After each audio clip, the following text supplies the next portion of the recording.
ఆయనను గణపరిచిన వాళ్ళం అవుతాం. హల్లెలూయా, హల్లెలూయా. ప్రియమైన వారులారా, మొదటిగా మనము నన్ను గణపరిచినటువంటి వారిని, నన్ను గౌరవించినటువంటి వాళ్ళని నేను వారిని గణపరిచెదను, వారి జీవితాలను గణపరిచెదను. హల్లెలూయా. వారి జీవితాలను అంటున్నాడు, వాళ్ళని గణపరుస్తాను, వాళ్ళ జీవితాలను కూడా గణపరుస్తాను అంటున్నాడు. ఇక్కడ వాక్యంలో చూసుకుంటున్నట్టయితే మొదటిగా worshipping in spirit and truth, యోహాను సువార్త 4వ అధ్యాయము 24వ వచనము అందరికీ కూడా తెలిసినటువంటి వాక్యము. ఒకసారి చదువుతారా గట్టిగా? దేవుడు ఆత్మ గనక ఆయనను ఆరాధించేవారు ఆత్మతోను సత్యముతోని ఆరాధించవలెను. దేవుడు ఆత్మ. దేవుడు ఏమై ఉన్నాడు? దేవుడు ఏమై ఉన్నాడు? ఆత్మ అయి ఉన్నాడు. దేవుని ఆత్మ మన లోపల నివసిస్తూ ఉన్నది. హల్లెలూయా. దేవుని ఆత్మ ప్రతి మనిషి లోపల జీవిస్తూ ఉన్నది, నివసిస్తూ ఉన్నది. కాబట్టి ఆ వ్యక్తిని ఏమంటారు? ఓ మనిషి అంటారు, మనిషి అంటారు. నువ్వు మనిషి మీద అంటారు. ఎందుకంటారు? దేవుని ఆత్మ అతని లోపట, ఆ వ్యక్తి లోపట నివసిస్తుంది కాబట్టి మనిషి అంటారు. అవునా? కానీ ఆత్మ కనిపిస్తుందా? మన లోపల, మన శరీరంలో దేవుని ఆత్మ ఎక్కడ ఉందంటే ఏం చెప్తాం? అనిపిస్తుందా? అర్థమవుతుందన్న భాష? కానీ నడిపిస్తుంది. ఇది మంచిది కాదు, ఇది చేయకూడదు, ఇది చెయ్యాలి, ఇలా ఆరాధించాలి, ఇలా దేవుని మాట వినాలి, ఇలా ఆయనను గణపరచాలి, హల్లెలూయా అని లీడ్ చేస్తూ ఉంటుంది, నడిపిస్తూ ఉంటాడు. హల్లెలూయా. దట్ ఈస్ నథింగ్ బట్ దేవుని ఆత్మ నడిపింపు. హల్లెలూయా. వెంటనే పక్కకే నెక్స్ట్ సెకండే ఇంకో స్వరం వినపడుతూ ఉంటుంది, ఇంకొక నడిపింపు కూడా కలుగుతూ ఉంటుంది. ఏం పోవడం సంఘానికి, మిగతా రోజులలో మాత్రం 9 గంటలకు, 6 గంటలకు, 7 గంటలకే లేచి పొద్దుగల సోమవారం నుండి శనివారం వరకు మాత్రం 8 గంటలకి 9 పనులకి అన్ని పనులు చేసుకొని యాక్టివ్గా ఉండి మీ పనులకు వెళ్తూ ఉంటారు. ఆదివారం వచ్చిందంటే ఏం వెళ్దాంలే, పొద్దుగల లేచి చూసుకుందాంలే, బాత్ని తెగలేంగే, పొద్దుగల లేచి ప్రిపేర్ అయిదాం, పొద్దుగల రెడీ అయిదాం అనుకున్నటువంటి వాళ్ళు ఎప్పటికీ ఎన్నటికీ సమయానికి రారు. వచ్చి ముందుగా దేవుని మందిరానికి వచ్చి దేవుని నామాన్ని కనపరిచినటువంటి వాళ్ళు ఎవరు? ఎవరైతే సిద్ధపడకుండా పొద్దుగల లేచి చూసుకుందాంలే అని స్వరము ఏదైతే నడిపింపు మీకు కలుగుతూ ఉన్నదో, హల్లెలూయా, ఏదైతే ఆలోచన మీకు కలగజేస్తూ ఉన్నదో అది నిర్లక్ష్యం చేస్తున్నటువంటి ఆత్మ. దేవుని పరిచర్య నిమిత్తం దేవుని మందిరానికి ముందుగానే వెళ్ళి ఆయన నామాన్ని ఘనపరుస్తామని నీకు ఒక విధంగా ఒక ఆలోచన కలగజేస్తున్నా కానీ కూడా ఆ స్వరాన్ని, హల్లెలూయా, ఆ నడిపింపుని, ఆ లీడింగ్ ని నువ్వే సైలెంట్ చేసేస్తున్నావు, దబాయించేస్తున్నావు, నొక్కేస్తున్నావు. బాగా దిగలేంగే, సభ్యుని జాకి దిగలేంగే, పొద్దుగల రెడీ అవుతామని. అదేంటిది? నిర్లక్ష్యం చేస్తున్నటువంటి స్పిరిట్. దేవుడు ఆత్మ కనుక ఆయన ఆత్మతోనూ సత్యంతోనూ ఆరాధించాలి. హల్లెలూయా, హల్లెలూయా, హల్లెలూయా. నీలో ఉన్న ఆత్మ నీకు సూచిస్తూ ఉంటాడు, నీలో ఉన్నటువంటి ఆత్మ నీకు నడిపిస్తూ ఉంటాడు, నీలో ఉన్నటువంటి దేవుని ఆత్మ నీకు తెలియజేస్తూ ఉంటాడు. కానీ మనం దాని గొంతు నొక్కివేయొద్దు. ఆత్మను ఆర్పకూడి అని ఉన్నది. హల్లెలూయా. ఆత్మ ఏదైతే చెప్తూ ఉన్నావో ఇది రైట్ అంటే రైట్, అంతే. ఇది మంచిది, దీన్ని చేయకుండా ఏమంటారు? ఇది మంచిది, మేలైనది నీకు తెలిసి అది నువ్వు చేయకుండా ఉంటే అది పాపం అంట. అంటే ఇది మంచిది, నువ్వు చెయ్యి, నువ్వు నడుచుకో, నువ్వు వెళ్ళు అన్నప్పుడు దాన్ని ఆ స్వరము వినకుండా నువ్వు దఫనం చేస్తున్నావు అంటే, నొక్కేస్తున్నావు అని అంటే పరిశుద్ధాత్మను నువ్వు దుఃఖపరుస్తున్నావు, సైలెంట్ చేసి పడేస్తున్నావు. దేవుడు ఆత్మై ఉన్నాడు. ఆయన ఆరాధించేటువంటి వాళ్ళు ఆత్మతో సత్యంతో ఆరాధించాలి. హల్లెలూయా. నీలో ఉన్న ఆత్మ చెబుతూ ఉన్న ప్రకారంగా నువ్వు రెడీ కావాలా. హల్లెలూయా. నువ్వు నడుచుకోవాలా. హల్లెలూయా. నువ్వు నడుచుకున్నప్పుడే నువ్వు అంతలో నువ్వు. హల్లెలూయా. వ్యక్తిగతంగా నీ పర్సనల్గా నీ వ్యక్తిత్వం అనేది అప్పుడు బయటపడుతుంది. నువ్వంటే ఎందుకు బయటపడుతుంది అప్పుడు నడుచుకున్నప్పుడే. నువ్వు నడుచుకోకుండా దాన్ని ఒత్తేస్తూ, దాన్ని దఫనాయించేస్తూ, దాన్ని ఏమంటారు, దాన్ని గొంతు నొక్కేస్తూ, చేయి పెట్టగానే అద్భుతాలు జరగాలి, ప్రవచనాలు రావాలి, అద్భుత కార్యాలు జరగాలి, ఏదో కార్యాలు అంటే జరగవచ్చు. కానీ నువ్వు మాత్రం ఏ స్థాయిలో అయితే ఉన్నావో అదే స్థాయిలో ఉంటావు. కానీ ఎదుగుదల అనేది మాత్రం ఎదుగుతావా? ఒక పిల్లగాడు పుట్టిన తర్వాత అంచెలంచెలుగా నడుచుకుంటూనే బలమైన ఆహారం ఇస్తూ నడుచుకుంటూ ఉంటేనే వాడు ఎదుగుతాడు. ఎప్పుడు తల్లి కానీ అబ్బా ఎంత ముద్దుగా ఉన్నవారు, ఎంత అందంగా ఉన్నవారు, ఎప్పుడు తల్లిదండ్రులు సంకలో పెట్టుకునే తిరిగారు అనుకో, ఏమిటాడు వాడు? ఎదుగుతాడా?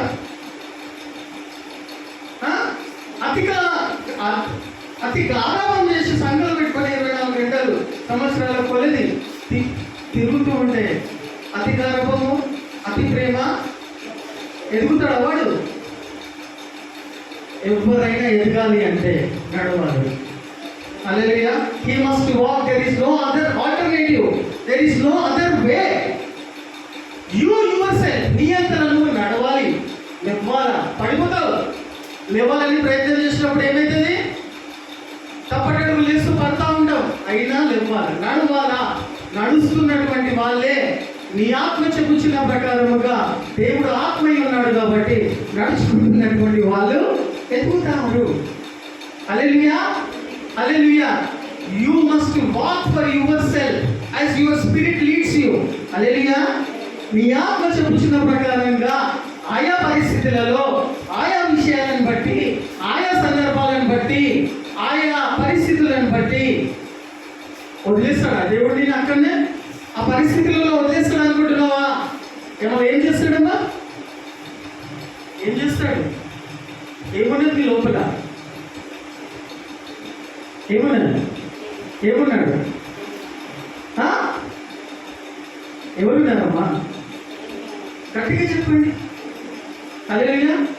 ఎంత గొప్ప విషయం అది. దేవుని ఆత్మ ఆ పరిస్థితులలో కూరుకుపోయి ఉన్నప్పుడు, పడిపోయి ఉన్నప్పుడు, అలా ఉన్నప్పుడు దేవుని ఆత్మ నీ లోపల ఉన్నది. హల్లెలూయా. ఏం చెప్తాడు? సూచిస్తాడా లేదా? తెలియజేస్తాడా లేదా? అప్పుడు ఆ ఆత్మ చెప్పుతున్న స్వరం ప్రకారంగా నడుచుకున్నటువంటి వాళ్ళే లేచి నిలబడతారు, దాన్ని అధిగమిస్తారు, విజయవంతులై నిలబడి చూపిస్తారు. హల్లెలూయా. ఆత్మ కనుక దేవుడు ఆత్మతో సత్యముతో ఆయనను ఆరాధించారా? ప్రియమైన వారులారా, దేవుడు ఆత్మై ఉన్నాడు కాబట్టి దేవుని దేంతో ఆరాధించాలా? ఆత్మతో. అంటే not only I'm telling that, నేనేం చెప్తున్నా మీకు అని అంటే, పాటలు పాడడం, మ్యూజిక్ ప్లే చేయడంలో అనేది ఒకటే ఆరాధన కాదు. నేను ఇప్పటిదాకా ఏమైతే చెప్పుకుంటూ వస్తున్నానో, హల్లెలూయా, హల్లెలూయా, ఏమైతే చెప్పుకుంటూ వస్తున్నానో అన్ని పరిస్థితులలో, అన్ని సందర్భాలలో, అన్ని విషయాలలో, అన్ని సమయాలలో ఆత్మస్వరమును విని నడుచుకుంటున్నటువంటి వాళ్ళందరూ కూడా దేవుని ఆరాధిస్తున్నటువంటి వాళ్ళు అవుతారు. హల్లెలూయా, హల్లెలూయా. అర్థమవుతుందా? మైక్ పట్టుకొని మ్యూజిక్ ప్లే చేసి మెలోడీ సాంగ్స్, దట్ ఈస్ అంతేకాదు, స్వరమును వినాలా, నడుచుకోవాలా. హల్లెలూయా, హల్లెలూయా. ఈ విధముగా దేవుని గణపరిచిన వాళ్ళం అవుతారు.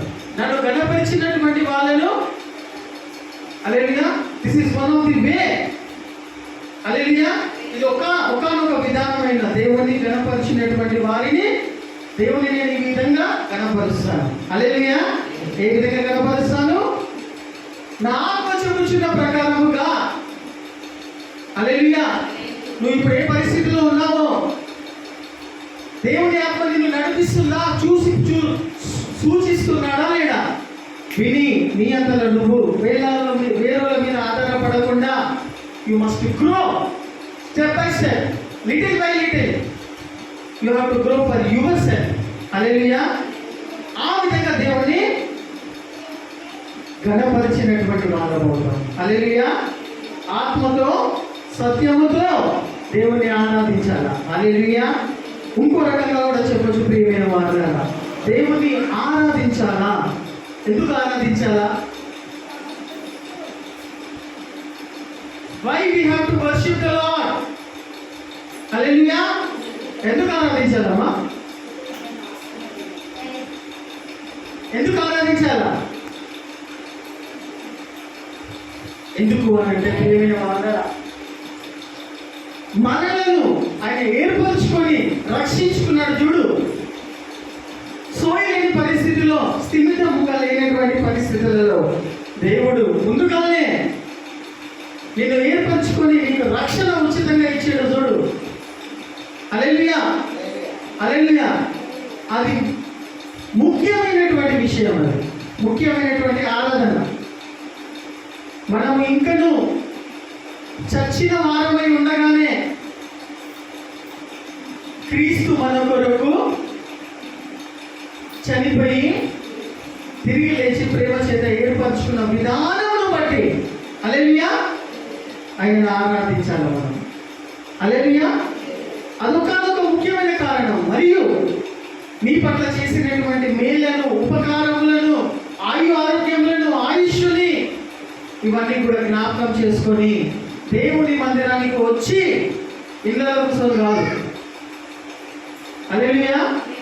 ప్రియమైన వాళ్ళ ఒక విషయం నేను ఇక్కడ దయచేసి అర్థం చేసుకోవాలి, శ్రద్ధగా వినాలి. దేవుడు తన బిడ్డలకు మందిరం అనేది ఇచ్చిండా లేదా? హల్లెలూయా. దేవుడు మందిరం ఏర్పరిచిండా? Function hall ఏర్పరిచిండా? ఇళ్ళలో ఏర్పరిచిండా? I want to tell you the difference between the house of God, the function halls, the LED screens and the house. ఇల్లు యొక్క విలువ తెలుసుకోవాలా? హల్లెలూయా. దేవుడు మందిరం అనేది ఏర్పరచుకున్నాడా లేదా? ఏర్పరచుకున్నాడా లేదా? మందిరము తన స్వరక్తం ఇచ్చి సంపాదించి ఎవరి కోసం ఇచ్చాడు? నా కోసం. హల్లెలూయా. మనుషులందరి కోసం ఇచ్చాడు ఆయన. స్వరక్తం ఇచ్చి సంపాదించినటువంటి సంఘం దేవుని మందిరం. హల్లెలూయా, హల్లెలూయా. దాని పక్కకు పెట్టేసి ప్రియమైన వారులారా, ఎందుకు ఈ విషయం చెప్తున్నా అంటే, దేవుని మందిరాన్ని పక్కకు పెట్టేసి చాలా మంది మోగుపుల్లు అంటారా, లేకపోతే ఏమంటారు? ఎడతెగక అంటే ఇంకా చెప్పండి, కచ్చ భాష చెప్పండి. ఎడతెగక గ్రాంధిక తెలుగు భాష. ఎడతెగక అనే మాటకు అర్థమైతే చాలు, చెప్పకుండా పర్వాలేదు. పాపం అర్థమైతే చాలు. అర్థమైందా? అప్పుడప్పుడు కాదు, రోగాలు వచ్చినప్పుడు, కష్టాలు వచ్చినప్పుడు, బాధలు వచ్చినప్పుడు, అర్థం కాని పరిస్థితి వచ్చినప్పుడు యూట్యూబ్లో ఓపెన్ చేసుకొని ఎవరితో ఏమో చెప్తే ప్రవచనాలకు లోబడి కాదు, మనుషులు పెట్టిన విధానం. ఎడతెగకుండా నీ మందిరానికి నువ్వు రావాలి. హల్లెలూయా, హల్లెలూయా, హల్లెలూయా. దేవుడు నీ పట్ల పెట్టిన పద్ధతిని బట్టి చప్పట్లతో దేవుని కనపరుస్తామా? చప్పట్లు కొడుతూ నీకంటూ ఒక పద్ధతి ఇచ్చిందమ్మా, నువ్వు వదిలిపెట్టలే. చప్పట్లు కొడతావా? హల్లెలూయా. దేవుడు నీ పట్ల ఒక క్రమము, పద్ధతి నియమించిండు నేను ఆశీర్వదించడానికి. హల్లెలూయా, హల్లెలూయా. దేవుడు పెట్టిన విధానంలోనికి ఎవరు రావాలా? రావాలా, ఉండాలా, ఎడతెగకుండా చేయాలి. అప్పుడు ఏమైతుంది? దేవుని నీతిని, దేవుని రాజ్యంలో వెతుకుతున్నటువంటి వాళ్ళు మీకు ఏమి కావాలో అనుగ్రహించబడతారు. అవన్నీ కూడా అనుగ్రహించబడతారు. కొంతమంది ఈ సత్యము తెలియకుండా, ఈ నిజము తెలియకుండా ఆశీర్వాదాలు దొరుకుతాయని, అద్భుతాలు జరుగుతాయని తిరుగుతూనే ఉన్నారు, తిరుగుతూనే ఉన్నారు, తిరుగుతూనే ఉన్నారు. తిరుగుతూనే ఉన్నారా లేదా? అక్కడక్కడ తిరుగుతున్నారా లేదా? వాళ్ళ వీళ్ళని తెచ్చుకుంటున్నాం. అబ్బా ఏం వాక్యం చెప్పినామే, అబ్బా ఏం పాట పాడింది. అన్ని సినిమా ట్యూన్సే ఉంటాయి, అవి కాపీ చేస్తే నా వెనకాల చూస్తే సినిమా ట్యూన్లే ఉంటాయి. అవి నేను రుజువు చేస్తా, ప్రూవ్ చేస్తా. నాకు కొంచెం సినిమా నాలెడ్జ్, మ్యూజిక్ నాలెడ్జ్ ఉంది కాబట్టి. ఎంత గొప్పగా వాక్యం చెప్పిండు ఆయన. సరే, ఆయన గొప్పగా వాక్యం చెప్పిందైనా రిసీవ్ చేసుకొని పాటిస్తున్నావా? అది కూడా కాదు. గొప్పగా చెప్పిన వాక్యంలో నువ్వు తీసుకొని ఆ ప్రకారంగా నడుస్తున్నావా అంటే అది కూడా కాదు. ఎందుకంటే నువ్వు సంఘాన్ని వదిలిపెట్టేసినావు, దారి తప్పిపోయినావు. పోయి ఆయన చెప్పినట్టుగానే నడుచుకుంటావు అంటే చాలా కాదు కదా. ఎందుకు? సంఘాన్ని వదిలిపెట్టినావు కాబట్టి, సంఘానికి దూరం అవుతున్నావు కాబట్టి. తప్పిపోయిన గొర్రెలు నువ్వు. మన సంఘము, దేవుడు ఇచ్చిన సంఘము అభివృద్ధి పరచబడాలి. ఏ కొనుగోలు ఉండొద్దు. నా సంఘం అట్లా ఉండాలా? దేవుడు ఏర్పరచుకున్న విధానంలో నా సంఘం ఉండాలంటే ఎడతెగకుండా నువ్వు కంటిన్యూగా ఈ సంఘం కోసం ప్రార్థన చేస్తూ వస్తే విధంగా, దేవునికి విధేయులుగా ఉండే విధముగా, దేవుని గణపరిచే వారులుగా ఉండే విధంగా ఉంటే, వద్దన్నా కానీ కూడా నువ్వు వేటి కోసం అయితే బయట తిరుగుతున్నావో, పాకులాడుతూ ఉన్నావో, కొట్టుకుంటున్నావో, అది కావాలి దేవుని దగ్గర ఉండాలని. నువ్వు ఇక్కడ ఈ మందిరంలో చేస్తే, హల్లెలూయా, దేవుడు ఏర్పరిచిన మందిరంలో చేస్తే నువ్వు అడగకుండానే, హల్లెలూయా, అవన్నీ కూడా ఏమిటి? అవన్నీ కూడా అనుగ్రహించబడతాయి. ఇక్కడ లేరా మీరు? కాబట్టి ప్రియమైన వారులారా, యథార్థంగా ఒప్పుకుందామా? నన్ను గణపరిచిన వాళ్ళను దేవుడిని నేను గణపరచాలనుకుంటున్నా, దేవుడిని నేను గణపరచాలనుకుంటున్నా అంటే 12 గంటలకు వచ్చి, ఎంత టైం? 12:30కు వచ్చి, లేకపోతే లేటుకు వచ్చి మైకులు పట్టుకొని మాధుర్యంగా పాటలు పాడితే దేవుడిని గణపరిచిన వృత్తి వాడు. మన దేవుని గణపరిస్తే ఆయన మనల్ని గణపరుస్తారట. దేవుని నేను ఏ విధంగా గణపరచాలయ్యా? I want to glorify his name అంటే ఎట్లా? 3 విధానాలు, ఎన్నో కారణాలు ఉన్నాయి. దాంట్లో ముఖ్యమైన విషయాలు 3 చూసుకున్నాం. మొదటిది ఏంటిది? దేవుని మందిరానికి సమయానికి ముందు వచ్చి ఆయన ఇచ్చే ఆనందం ఏదో రుచి చూడాలి. హల్లెలూయా. అట్లా దేవుని నామాన్ని మొదటి పాయింట్. రెండవది, వచ్చిన తర్వాత ఆత్మతో సత్యముతో ఆరాధించడం వలన ఆయన నీ ద్వారా అవుట్డేటెడ్ టైం కాదు, ఇన్ టైంలో ట్రైన్ మిస్ అయిపోయింది అనుకో. నేను హైదరాబాద్కి వెళ్ళిన 11 మంది వెళ్ళినాం. దాంట్లో 5 మంది ట్రైన్లో ఉంటాం, మిగతా 6 మంది ఏమైపోయారు? మన వరంగల్ వెళ్తే నా కోసం ట్రైన్ ఉంటుంది, నేను ప్రార్థన చేసినాను. నేను ప్రార్థన చేస్తే ట్రైన్ ఆపుతాడు అంటే ఆయన కూర్చున్న మనుషులు కాదు, ఆ ట్రైన్ కోసం వెయిట్ చేస్తున్న మనుషులు కాదు, వీళ్ళే మనుషులు. వీళ్ళ విశ్వాసమే గొప్ప. ట్రైన్ మిస్ అయిపోయింది. 5 మంది ట్రైన్లో ఉన్నాం, 6 మంది ప్లాట్ఫామ్ కింద ఉన్నారు. మిస్ అయిపోయింది. నేను అడగలేదు, గొప్ప ప్రార్థన చేసినావు కదా, ట్రైన్ నీకోసం దేవుడు ఆపుతాడన్నావు కదా, ఎందుకు ఆపలేదు అంటే ఆయన కూర్చున్న కూడా మనుషులే మీలాగానే. వాళ్ళు కూడా ఆపడం వరకు వచ్చి వెయిట్ చేసేది మీలాగా మనుషులే కాదు. నువ్వు లేట్గా రావడం వలన నీకోసం ట్రైన్ ఆపుతాడా? నీ ప్రార్థన వల్ల అక్రమమైనటువంటి దేవుడు ఆయన. అవుట్డేటెడ్గా వచ్చి నేను నిన్ను స్తుతిస్తున్నానంటే ఒప్పుకుంటాడా? కనపరిచిన అంటావా? చూడండి, 6 మంది కలిసి ఫ్రీ ఎలక్ట్రిక్ ఎక్స్ప్రెస్ బస్ ఎక్కి, మేము హ్యాబిట్స్లో దిగాల, హ్యాబిట్స్ పోటీలో దిగాల. మేము బస్ ఎక్కినాం, ట్రైన్ ఎక్కినాం, టైంలో దిగినాం, మంచి ఛాయ్ తాగినాం, బస్ ఎక్కినాం, హ్యాబిట్స్లో దిగినాం, టైంకి వెళ్ళిపోయాం. వాళ్ళు టికెట్లు తీసుకున్నారు పాపం, నేనే బుక్ చేసిన వాళ్ళకు. కానీ ట్రైన్ వెళ్ళిపోయింది, పైసలు వేస్ట్ కదా. పైసలు వస్తాయా మళ్ళా? అది ఫస్ట్ నష్టం. 6 మంది ఆడోళ్ళే, స్త్రీలే, మస్తు తయారీ వచ్చింది వల్ల ఏం లాభం?